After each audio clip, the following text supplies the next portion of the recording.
to chunk him out. Doesn't mean he doesn't have to clear the wave, but at this point he already has at least one upgrade. So feeling pretty comfortable here. Mid lane quest completed as well. Alvaro stepping pretty far forward, but GX really hesitant to commit to any kind of play here. MKOI don't have the same problem though as they go all in. Jun forced to flash away before the follow-up CC from the Victor locks him down, and just gonna get the flash out. Easy pickup for MKOI. It's so hard for them to commit on anything. There's just no good targets over here. Well, Isma is looking to... He's finally getting angry because he's getting invaded all the time. Lockup is there. Egg is assault to block all of the initial burst damage, but Flacket is here first. The killer instinct looking good as GX pick up first blood and even out the gold. Great move from Flacket. That's exactly what they needed. He managed to sneak a little window where he was faster than Supa, and that just caught MKOI off guard, because I thought myself, and I'm even outside of this game, that Isma was making a mistake over there. He was having a little bit of an overstep, but Flacket just came from the top rope. But he did. Top wave though, Trinity Force there, and you can see this is the moment where Oscar starts to feel pretty good. Level 11 also to level 10, and now they're going to need to be careful. Alvaro here for the cover. We'll spot out Isma. Really backing away. He wants to delete the wave pretty quick. Great flash on the way. Great flash from Alvaro, forcing a flash out in response. Oscarinin caught by the public execution. Not quite able to line up the hookshot wall dive. Down he will go. Wants to escape, but there's really just nowhere for him to go. That's the protocol out there. Okay, a few too many misses there on the skill shots, but Mirwin will grab it in the end. Okay, he got that movement in him. Honestly, the first time I see public execution hit without any sort of setup. So great from Mirwin. He really needed that. But now, as we're shaping up for the next objective, Rift Herald. Isma a little bit overstepping here. He's looking to dive in this situation, but just the threat of Pantheon always being there and the response is just there. Oscar a little bit overstepping, but this kill will give them a little bit of a confidence boost when it comes to this Herald. But ultimately, in the landscape of the 1v1 on the top lane, it doesn't really mean much. Fair enough. True damage Q2 procs. That's a funny way to say Cho'Gath ultimate on a basic ability. Yeah, Cho'Gath ultimate. That's what we're looking out for. See if Oscarinin gets accelerated at that point. As you highlighted, Odo, the fact that Mirwin gets the kill doesn't matter all too much in the 1v1, as Camille's still just so damn strong. But it might matter if he tries to find his way onto a different target. Both junglers completing their Sundered Skies. One item's kind of across the board. Jackie's forced into a defensive item pass, though. Means he lacks a little bit of damage. Might lack a little bit of life here. It's his jungler getting taken down. Isma picked off by MKOI right as the dragon is about to respawn. That's about all you could ask for now. Support versus mid laner. Excuse me, top laner versus mid laner.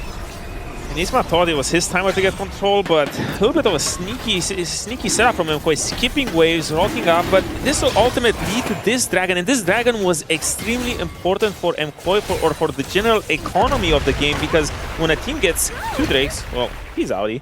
When a team gets 2 Drakes, it doesn't... Now see, that's what coming top does. It just makes me lose my thought. But anyway, when a team gets 2 Drakes, it accelerates the game to a big extent, because if it was a 1-for-1 trade, you get to stall this game for 20 more minutes. But now, you're feeling the pressure. This next Drake is gonna make GX put a lot of emphasis on it. That it will. We talked about how impactful Cloud Soul can be. You've got the Nautilus, the Pantheon ultis, and Mirwin. He's able to get into that back line. Having that extra movement speed would be a massive. Jojo though, has perhaps overstayed. Did just get his skill upgrade. I don't think it's enough to get him away. The cease and desist, especially when Flacket is there.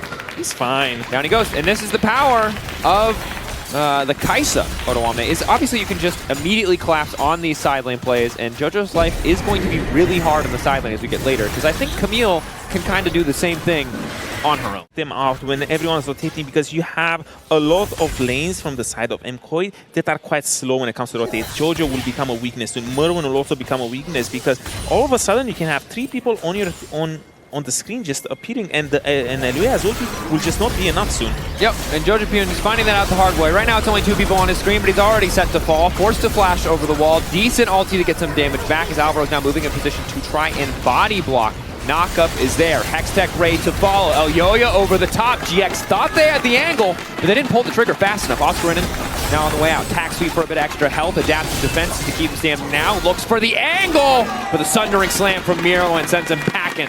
Great pick from or great counterplay rather from the side of MKOI, because this pick was based on the fact that there were just too many people missing, and when you try to make this play with only 2 people, you can get shot in the face just like MKOI did. Great response, and GX might be finding themselves in this position where they're losing control of this game. The Camille that we were touting and we're about to set up for success, she's 1.2k gold down. She will not be able to find this sort of pressure in the side lane against Nambessa anymore. Yeah, that's tough. These top laners picking up supports for the first time clearly need a little bit more Stop time. it, I hate you, stop. Stop. Need more time to adjust. It's a brand new play style. Will never not be fun for me. MKOI, as you you highlighted it well, Odo, right? Because that play fizzled and they were already at a deficit, they've only dug themselves a deeper hole. The way out that they had were side lane plays, but because that one turns against them, they lose mid tower. They lose top tower. Bot is already gone, and now MKOI have so much room to play with. Yes, we can talk about later in the game, Blackid, is going to be able to fly on top of Supa and probably one-shot him. But we're not at that stage yet, and we're not getting there soon as Alvaro's already kicking off another fight. The layering of the CC, beautiful. Chained up not to waste any time. Jun could barely push a button. Even with the power of the Protoplasm Harness, he cannot escape. MKOI setting up everything so well, just the fact that they're so resilient and stable. As time goes on more, we're going to see more and more vision, and we're going to see less and less of these sprays from GX, because the main advantage that GX had up until this point, and why I believe it's going to swing the other way, was the fact that he had a lot of vision control, a lot of vision. Then you were not able to see where these plays are coming from. But as we get more and more gold on that Baron trade, TP coming in though, GX really does not want to give up this position. MKOI, are they willing to split, threaten the Baron? They are getting caught out though. Alvaro getting lower and lower. The health bar getting shredded. A nice hook to interrupt the dash in. Supa with a massive ulti. And now the Victor All resets are already coming in. GX backing off well. Alvaro low, but it's a man advantage for MKOI. They want to keep the pressure up, keep control of this objective. It was such an important pick for MKOI. It felt like GX was indecisive. Usually you're not really ready for this support to just walk in so quickly. You're ready for a little bit of a standoff, a little bit of a brawl, where you give a little bit space. But the fact that Alvaro just ran in there and put his body on the table and says, okay, engage on me, everyone is thinking, well, how much can I commit to just the support? He was not supposed to be here. Why was that funny? Amazing phrase. Putting his body on the table and saying engage on me? Bro, are we writing a fan fiction? Okay. A little steamy. The hook on Oscar Renin, though, I will call out. Great from Alvaro, but also Oscar. Oh my god, bro. In the game. But a little scaffle on the middle lane. A scaffle? That's what we're going with? That sounds like it could work. That sounds like it could work. You know what? I like this. I like making up new words with you. Jackie's. Look at Merwin flank coming in, though. He's coming from the side. Good escape from Jackie's. Not going to get Chris squashed in that one. Is public execution from the side. And down he goes. There's Merwin coming in. Oscar in a much better fight this time around, though, because Supa cannot get away from the Hextech ultimatum. LYON holding on, but it's Merwin just rampaging his way through this fight. A double kill already. Oscar Renin. Next on the list is LYON on a killing spree. And such a chaotic fight. It felt like GX was finally getting the one they needed, but they just lost track of Merwin. He just came and found a great flank, and let's watch it again.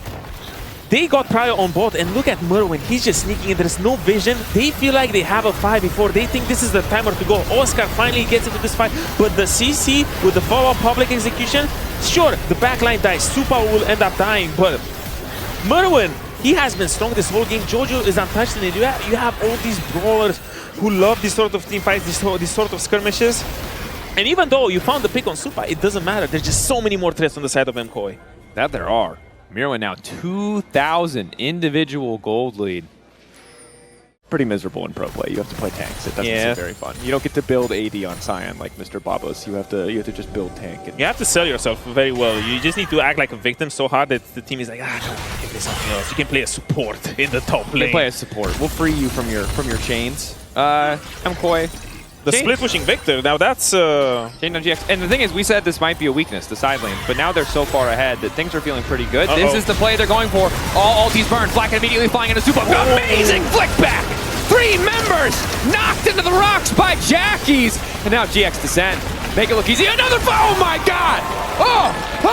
I didn't think it could get better after that lock performance, but those are the two most crisp, cleanest little flicks I have ever seen. I know Jojo was the one in trouble. He was the one isolated on the top lane, but they count numbers. GX counted to 3, saw everyone on the map, and this insane engage on the side. Isma from the Fogoro. Once that ulti has been clicked, there is so much follow-up. Flacket flying in. Talia, the seismic shot. My god, that was sexy, and he's gonna find not just that one, this one as well, sealing the deal, securing them Nasher, and this is what we wanted to see from GX, these sort of angles, but it just came out of thin air. I was about to say Jack that. is dirty on Faker, like, I don't know. Okay.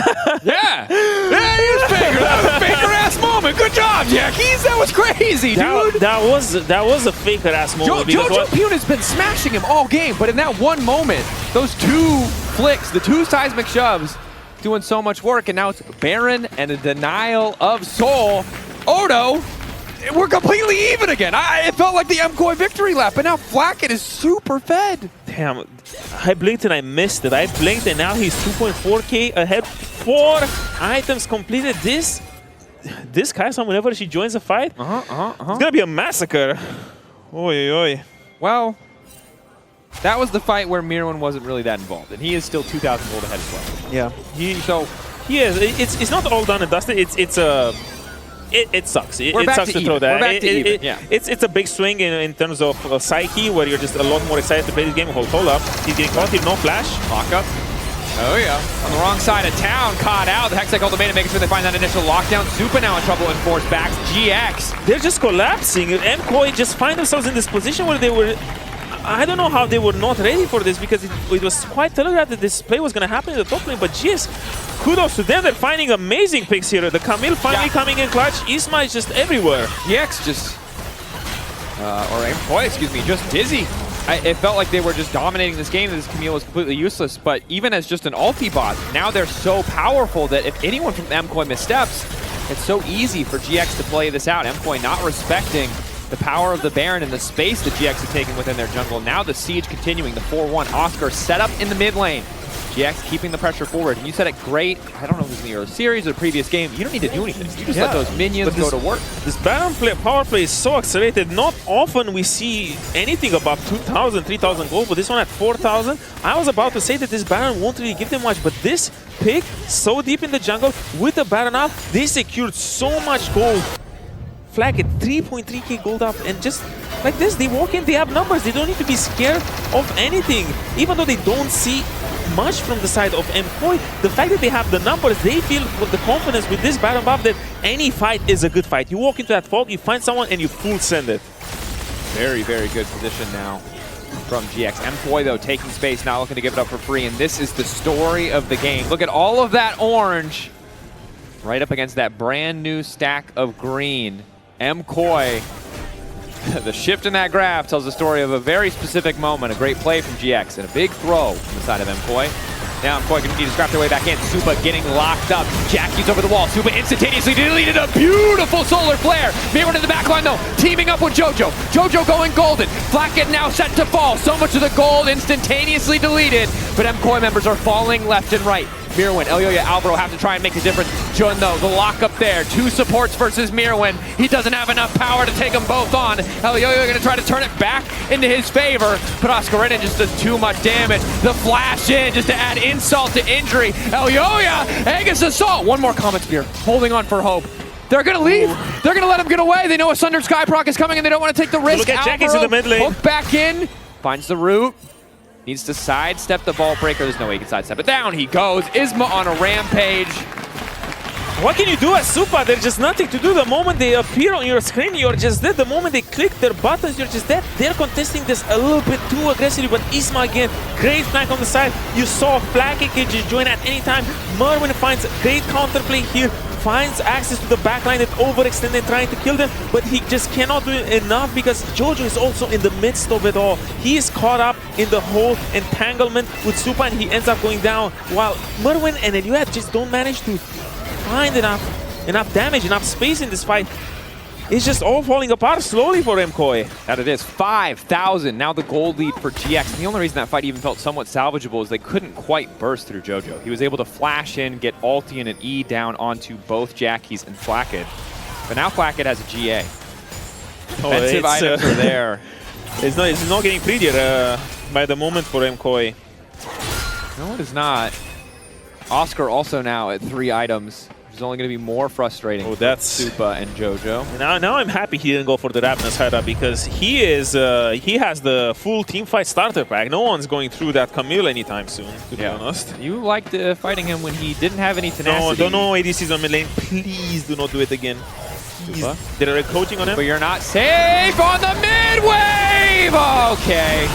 All right. Knock up there. They're hoping to pray, to look for an angle. He was just too far forward. And to be fair, I don't know what the safe range is against a Camille TLAW.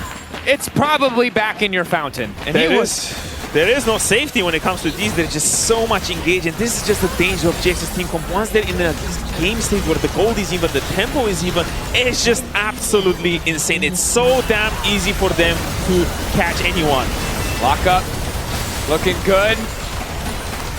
Pretty easy finish at this point, but they don't really have the waves there. 30 seconds time to stall. 18 seconds on Supa. There's no ultimates on the side of GX, so it might be hard. Mirwin.